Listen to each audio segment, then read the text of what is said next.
Good morning. You're watching Fox 5 Live as we have live aerials over Upson County, Georgia, near Thomaston here. In just a few moments, you're watching Sky Fox actually in progress as it heads to an area where we have seen significant storm damage just since last night. I'm joined by meteorologist Joanne Feldman here. And Joanne, talk to us a little bit about some of the damage reports you've seen. I mean, we've seen some pretty significant reports here. Absolutely. I mean, what made this storm particularly interesting is before it even made it close to the Fox 5 viewing area, it already had a history of producing widespread damage of trees down, damage to buildings, and more importantly, from the view of a meteorologist trying to track this storm, the indication of debris on radar, and that's not something you often see. So that gives you a pretty good confirmation that a tornado is on the ground when you actually see debris lofted into the air on the radar image.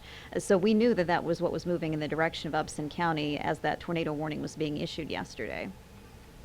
We're moving the camera around a little bit here as we kind of approach the area we saw just a few moments ago there. What radar was showing us yesterday evening. Now we're starting to see what is an image kind of coming in and out here as we get fine-tuned. But certainly here's another look at the radar and clouds as they were moving through. A powerful image there as we see a lot of the stronger waves as they move through. Yeah, that was about the time shortly before the beginning of that loop. There is about an hour before the storm came through Thomaston, and like I said, at that time it already had quite a history behind it. That area of storms then lifted into counties northeast of Upson and did similar damage, but obviously we're getting the survey now here of what happened over Upson County. And it's worth pointing out as we eventually get these views here from our Sky Fox 5, this is what the National Weather Service is going to be doing today. Their first order of business is to get an aerial view of the damage so that they can literally get a bird's eye view of what happened before they really assess what that damage meant for tornado intensity on the ground. We're still finely tuning the image in here, folks, because you're seeing this live this morning as we are seeing it. Here's so we're still kind of working on fine-tuning the image for you, but here it is, a live picture right now over Thomaston. You can see what appears to be a leveled structure there. We've been hearing reports all throughout the night that this was a powerful system. That we've seen some pretty powerful images as well coming in. The viewers have been submitting to our Facebook page and our Twitter page as well. And now we're seeing what appears to be, could have been a residential structure there, but it looks like there was definitely some damage done. Absolutely, and enough of it here. And this makes sense with not only the reports that we were getting before we get this view right here, but also what we were seeing on the radar. What they're going to assess here, obviously what they're seeing from this aerial view, trees not only snapped, but there are going to be trees in this area that have been completely uprooted. You see severe damage to buildings. Based on just what we're seeing in this particular view alone in Upson County, I mean, that's in line with what would be an EF3 tornado. And when you're talking EF3 intensity, those are going to be winds that are estimated anywhere between 135 or even 165 miles an hour. Now, when I say that that's consistent with what we saw on radar, typically speaking, if you're going to see debris on the radar lofted into the air, that's usually with an EF3 or greater. Now, I'm just basing this on this one view alone. The National Weather Service will obviously do a much more thorough survey, but there's a completely uprooted tree right there from Sky Fox 5 that's really consistent with that type of damage. And even more so, I guess, I'm no meteorologist, but even, when we see straight line wind damage and we see kind of what is considered that type of damage, and then we have tornado damage possibly where it spins up in one area. We have one house that's virtually untouched. Obviously what we're seeing right there, roof damage, again, at minimum that makes it an EF2, but based on some of those structures that were just completely leveled, I think we're looking at something stronger than that.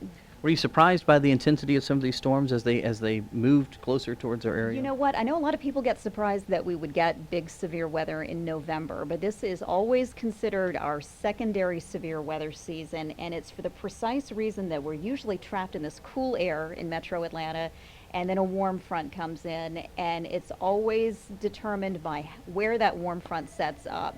Thomaston, Upson County, Morgan County, those areas got in the warmer air, and that was the final ingredient in getting the storms to these levels. So not surprising really that this happened in November. It takes this exact weather setup to produce something like this, and it seems to happen at least once or twice every fall. That's why we always try to remind people, typically you think of spring as being your big severe weather season, but this happens every year in North Georgia. Really no month is immune from getting weather like this. You're watching live aerial coverage from Upson County, Georgia, where we have Sky Fox 5. We're taking a look at some pretty powerful storm damage that we have there. We've seen leveled buildings. We've seen some very massive trees. You see one right there on your screen that were taken down by this storm. You are seeing this as we are seeing this afternoon. Make sure you let your friends on Twitter know, Facebook, that they can watch this live coverage with us this afternoon as we have just a few moments to spend over this area. But Joanne, the National Weather Service today, when they send out these survey teams, what are they doing? Kind of walk us through some of the steps.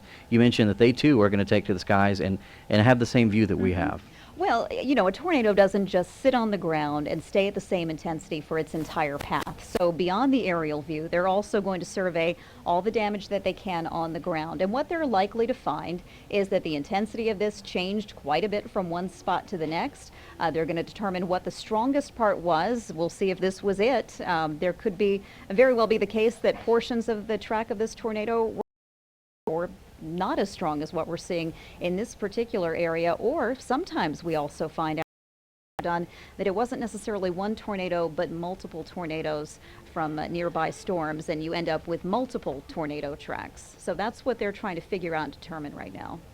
It's hard to watch, especially any time of the year, but here we are, closing in on the holiday season. We have, a time when people still need to be attuned to severe weather for this very reason, because we have some, as you see there, there's what appears to be part of a roof taken off as they continue to do, even a back wall, so that was probably a garage area, it appears there on that house. So this is hard to watch, but this is, certainly why we want to bring you this severe weather coverage and warn you about it ahead of time and tell you about things, because we just don't know sometimes when these storms will spin up and really produce the results we're seeing here.